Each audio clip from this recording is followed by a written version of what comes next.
Winning just means we get tomorrow. Maybe one more night. After that, no guarantees. The saviors are coming, and they will wipe you out. Don't make the same mistake. You are the enemy. You versus all of them, they don't stand a chance. The Walking Dead returns Sunday, February 25th.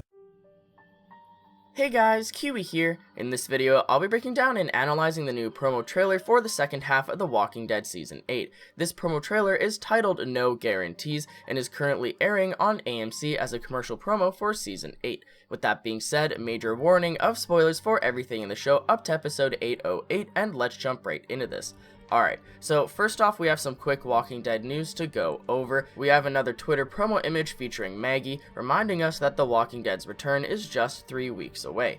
Also, apparently the name for Season 8 Episode 9 is confirmed to be Honor, which most likely has something to do with Carl or possibly even Ezekiel as well. The synopsis was released too, and it is, Rick faces new difficulties after a battle. Meanwhile, the fight continues in other communities as core members face hard decisions. Wow, that sure wasn't vague. Didn't really want to dedicate an entire video to that, but with that out of the way, let's go ahead and discuss this new 30-second promo trailer for Season 8B of The Walking Dead. The first clip I wanted to discuss was Michonne resting on the front porch of a house that isn't destroyed. I assume that this is the house that we can see Rick and Michonne taking Carl to in that other trailer, but this is now the following morning because it looks bright out. Michonne is staring at a bunch of walkers roaming around the streets of Alexandria, and this actually leads into my theory about Negan directing a zombie horde at Alexandria. Now, it's possible that there are just zombies attracted to Alexandria considering it was attacked with explosions, but we'll have to wait and see exactly how many zombies are there. In the original 809 promo trailer, we could see Rick and Michonne running through the streets of Alexandria killing zombies, and even Rick looks a little bit surprised at one point, so I assume that that happens shortly before or after this clip of Michonne staring at the zombies from the porch. Next up, we get some more clips of Rosita attacking the forest swamp zombies. Big question here. Why don't they just go around the swamp? How huge is it? Do they really need to go through it? I get they're being discreet and they want to hide from the saviors as they're making their way to the hilltop, so they just don't want to walk down the main road. Like, sure, that makes sense. Maybe they want to go away they've never gone before. But really, a swamp, like, I'd take an hour out of my day to walk around it instead of risk my life dying to those swamp zombies. Like, geez, I hate murky water when you can't see, like, what's underneath it. That just spooks me out, especially since you don't know exactly how deep it is. You might just sink when you take one step the wrong way.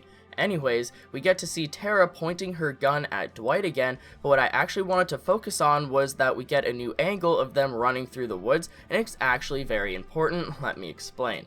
Alright, so first off, we saw clips of Tara and Dwight running through the woods, and then we were shown this scene of Tara pointing her gun at Dwight, along with him stating that he's chosen his side and that he wants to help them take down Negan. Now, when they were running, I figured it was implied that Tara was running after Dwight, but in this new promo trailer, however, we can see that they're running alongside each other. If Tara was chasing him, wouldn't she be running towards him and not beside him? It's possible that she's trying to, like, cut him off or something, but they're in a forest in The Walking Dead, so who knows, because they're always loving to mess with the camera angles to deceive us.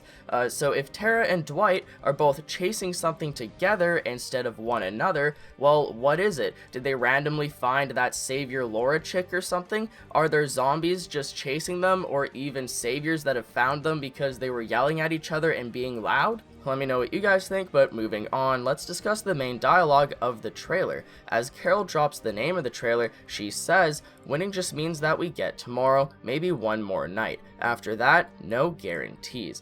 Now, I'm not exactly sure where she is or who she's talking to. I think she's maybe at the hilltop in a room somewhere, and if that's the case, it could most likely be anyone that she's talking to, considering everyone is regrouping there. Is it Morgan, Ezekiel if he's there, is it Henry, or maybe Daryl because they're reunited again? Anyways, we get more clips of Carol and Morgan sneaking up on Gavin's group at the Kingdom, along with Negan sitting in his meeting room again. And then they obviously lined up this next part intentionally, but as we see a clip of Saviors marching out of the sanctuary, we can see Enid talking to people from the ocean side, and she says the Saviors are coming and they will wipe you out. Don't make the same mistake. So I assume that she's talking to Sydney along with some of the other main Oceanside members, but how will they handle Enid shooting at Tanya? They must be treating her fairly because it doesn't look like she's locked up or anything. And I actually have a full prediction video about Enid and Aaron, so feel free to check that out. But the next clip we get teased more info of them, as we can see Aaron, Enid, and Sydney all walking out of what was probably that same meeting room from the clip before, with Enid talking to them about the Saviors. And in a different trailer we can see Enid hugging Aaron in the woods, along with Enid back at the hilltop as well, so we can assume that Oceanside will comply and let them go. I'm not sure if they will march to the hilltop or if they will randomly come in at the end of the season as like a Deus Ex Machina and save the day, but we'll just have to wait and see. What do you guys think? I honestly don't know. I really hope that the Oceanside starts being useful. It makes sense that there's a community that's kind of like, well, I kind of want to help but not really. And when you think about it, that Natanya chick was the leader, like the one that Enid killed by accident because Natanya was going to kill Aaron or something. But anyways, the Natanya chick was like the only one that didn't want to fight the Saviors. Back in, I believe, the second last episode of season 7, which would have been season 7 episode 15, when they go to the Oceanside to take their guns, at the end after they like fight off that horde of zombies, Rick shakes hands with that one Oceanside woman, but it's just Natanya that walks away saying, take your guns and go, we won't fight. So I mean, I hate to say it, like, it is tragic that she died, but it may be a good thing that she died because now Oceanside will be able to help with the war. And so will they come to the hilltop? Will they come back with Enid and Aaron, or will they stay at the Oceanside? Like, what exactly will happen here? We see some tents in the hilltop, I think, behind Carol when she's like running down to hug Daryl, along with Enid when there's that clip of her crying, maybe when she finds out that Carl is dead. But my point here is those tents. It could just be people from the kingdom and Alexandria just pitching tents, but it could also be people from Oceanside.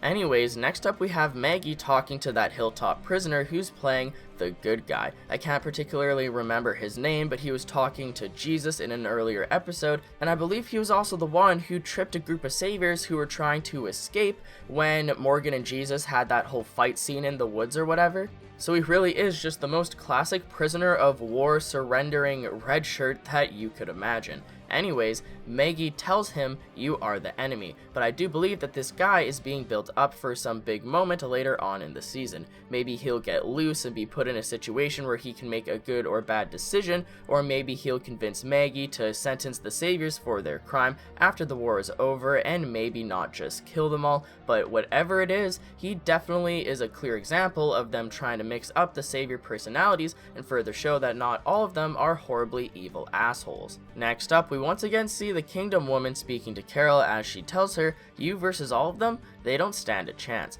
This is just another clear confidence boost, and it's nice to see, but it is slightly cringy, and I would have preferred some new dialogue to end off the promo trailer, but it's all good either way. AMC has been releasing promo trailers left and right, so there's still a ton of topics to discuss, and I was actually going to buckle down and start creating a different video yesterday, but then I saw that this trailer released and decided to break it down first instead. I definitely love how interesting all of these promos are. Some are spoiling more than others, but it's definitely keeping the community talking, and that's always great. Moving on, we get another shot of Michonne at the junkyard in the shipping crate as she opens it with Rick. Check out my last video I did on the junkyard group death theory for more in-depth explanation about all of this, but I believe that this is right when Rick and Michonne are opening the shipping crate and they find the entire junkyard group to be zombified. Next up, we get a new clip of Rosita acting as a lookout at the hilltop, I believe, and she's looking at something with binoculars, not sure if she sees something or if she's just scoping things out. As a side note, is that a new shirt or does she just not have a jacket on? Anyways, will Rosita have more significant character building at the hilltop now that everyone is starting to regroup there? I could see some conversations going on between her and Maggie, or maybe even Tara, Dwight, or Daryl. Anyways, in the final clip I wanted to discuss today, Carol is looking all around her in a smoky, foggy forest. So what's the deal here? Is it smoke from a smoke bomb, or is it fog, or what? Also, is she chasing someone, or is she in combat? Is she running away from someone? Could this be her chasing down Gavin or another savior from the kingdom when they're trying to save Ezekiel? Let me know what you guys think down in the comment section below. That's pretty much it for this video, guys. I'd appreciate a like on the video if you've enjoyed anything I've said today, or even subscribe for more Walking Dead Season 8 content in the near future. And if you'd like to take that extra step in helping support my videos, consider checking out my Patreon, where there's a bunch of different rewards involving the channel, such as a chance to directly influence the videos being produced. It isn't necessary by any means, but it could really help in the long run, and feel free to follow me on Twitter as well. But as always, I thank you all so much for watching, and until next time, I'll talk to you guys later. Peace out.